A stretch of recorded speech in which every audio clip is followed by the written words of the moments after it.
Hey, what's going on? So I made a video a while back when I first got this Vaquero.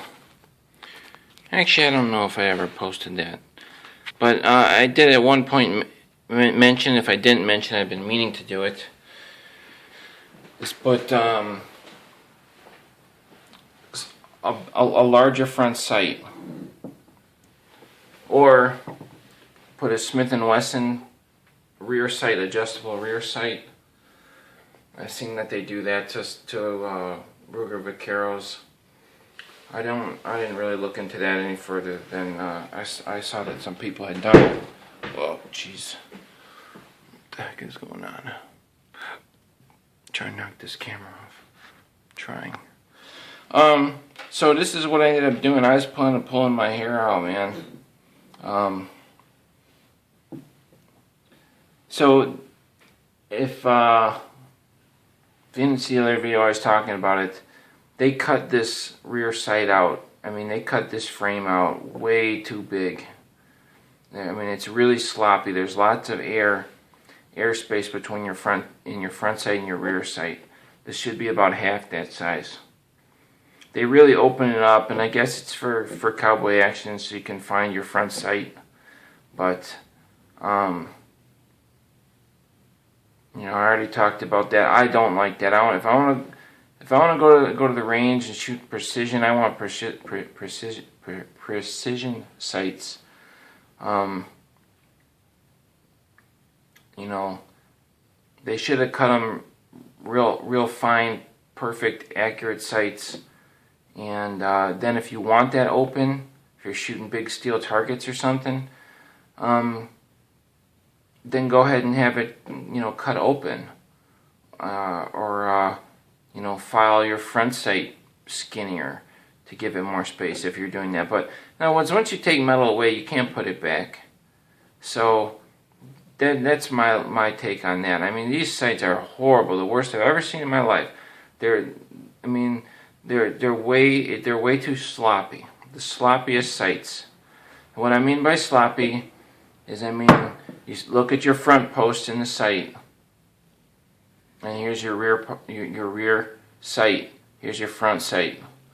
It's way too much air space in between, and it's just it's not good. The way I got it now, these sights are super tight, like barely just a hair of airspace, almost pretty much no airspace. I mean, you're going to be super accurate, and it's they're brass, so it's a different color. When you look down this sight, you pick up that brass. I mean, and it just locks in solid in the rear. Now I'm going to go ahead. I'm going to flat black out this rear too. Now I don't know if you can see a sight picture. Now remember, the camera's going to be real close, so you will see some airspace. But when you're looking down at, like, you know, when you're further away, see there's super fine sights now. Remember, the shooter will be further away, you know what I mean? The camera's like right up on it. But it's cool. It's, you know, it's actually a different color. You see those two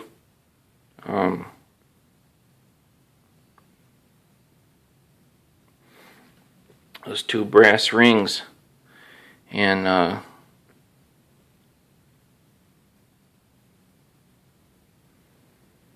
it works real nice. And I thought maybe that screw, I cut it down, and it doesn't affect it at all, because it doesn't even really come into play.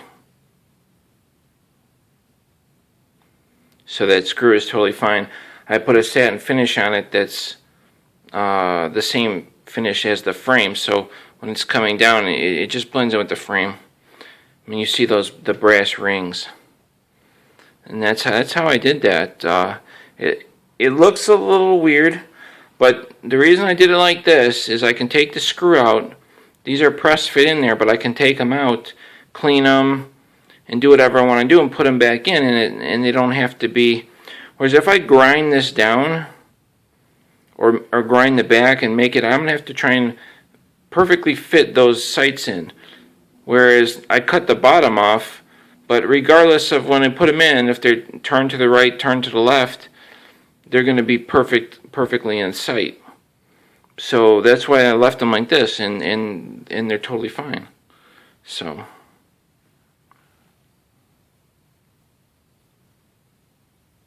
they're tight, trust me. The camera is about a foot away from the rear sight. When your arms are out, or if you're shooting with one-handed, I mean, they're super tight, and it looks really cool. I mean, it's still a fixed sight, a cowboy gun. I mean, it's not like looking at some fluorescent sights or something like that, but they're very fine. I have really good eyes, like up close. So, at the different color with the brass, I think it looks really cool, man. I really do. So how I did this was, this is in there extremely solid. Okay, there's a screw going through it. There's a hole in the front sight. Now I had looked around in like bigger front sights, and I've seen some different gunsmiths, and some of these people were like gluing, or I don't know what they were doing. They had a bigger sight that fit over the top, but what's holding it on? I don't care what type of epoxy or what you do. I mean, there's a lot of recoil there, and the thing needs to be on there and solid. So anyway, I was able to find a couple of these brass things in my garage. I found 4 of them actually, and the front sight. So I took took 2 of them. That centerpiece.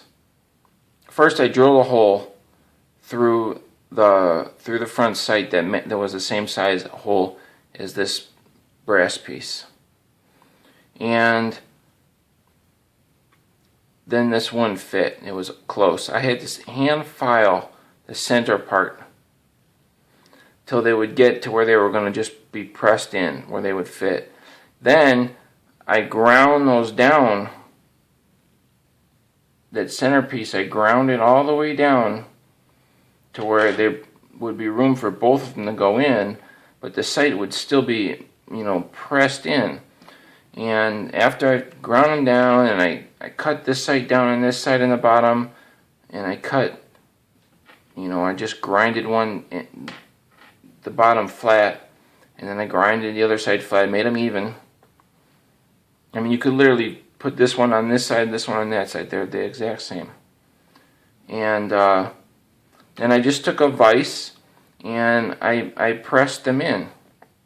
I pressed them by hand. They almost went all the way, but they were in there tight. And I took a vise and I pressed them in. There was a little bit of air space because this sight is not perfectly straight. It's got a little bit of a contour. And well, there was a little bit of airspace in there, and after I ended up getting the screw in, I took it and was able to bend it so there's no airspace in between it. It's brass, so it just moves like clay. The screw, I went to the Home Depot and actually was able to find a screw that threaded into here. And it's a stainless steel screw, but it was a big head. It was a black coated stainless steel screw with the black coating. That's why you see that black on the other side. But it was a big head, so I just ground it down on a grinder, and then I ground it in a circle just by eye to where it would look nice. I could have made it a lot smaller actually. Because once it's just seated in there and just snug, I mean, it's just keeping everything from moving. So I could have made it a lot smaller, but I don't know. I figured, well, I put that in there and just like a mock-up, and I looked through it. I was like, oh wow, this doesn't affect the sight picture at all. And then I put the satin finish on it to match the frame, and I mean, when you're like finding your sights, you just see the brass. You don't even see this over here. So that was kind of cool. Because I was thinking, oh, maybe I can figure something. I'll make a screw head for each side. so it's the same. But this is better because these brass pieces they're threaded inside, and so the screw is going in, and they're threaded all the way into this side, and so that screw is going through and it's threaded into both of them. Plus, they're press fit into the front sight. So I'm more than happy with this, and it's smooth, and you could take them out, you know, for cleaning and put them back. And I mean, what more could you ask for? And they're just perfect. I didn't have to change the dimension on these at all. I didn't even have to grind them down. That's what I figured. I'm like, well, if they're too big, I can cut them down. But I mean, it just worked out perfect. So, I mean, it's a lot of work. It's not like you just put it in there. And you do have to drill a hole in your, a pretty big hole in your front sight, or I did. Ironically enough, though, you take this out there, the front sight with the hole right there, it really doesn't look that weird. If you're ever to sell the gun or take that off for some reason, it really doesn't look strange.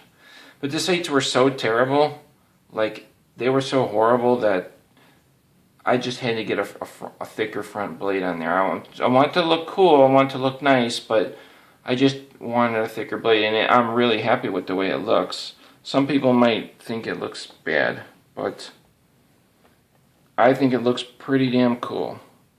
And just knowing what it's doing,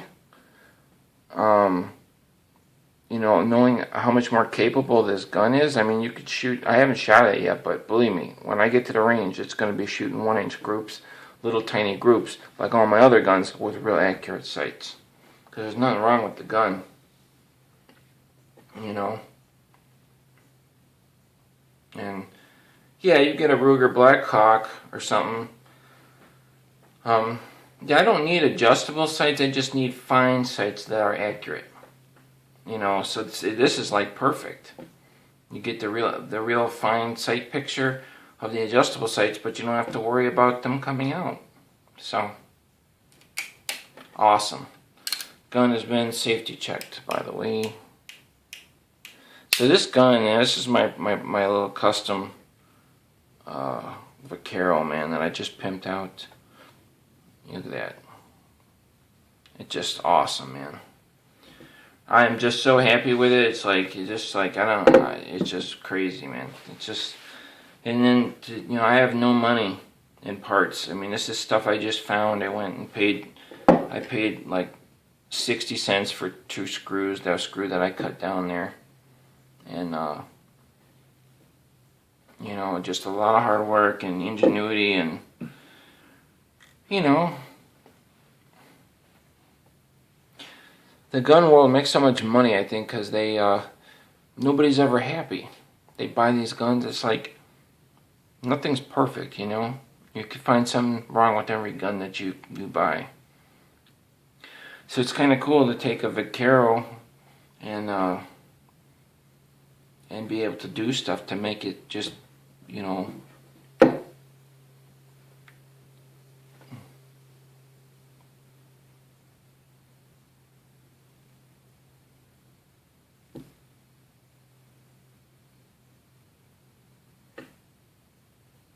really, really cool, man. I just think it looks really neat.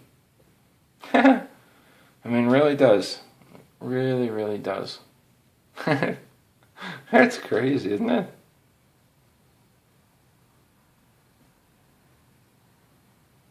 Yeah, this thing's sick. Man, oh man.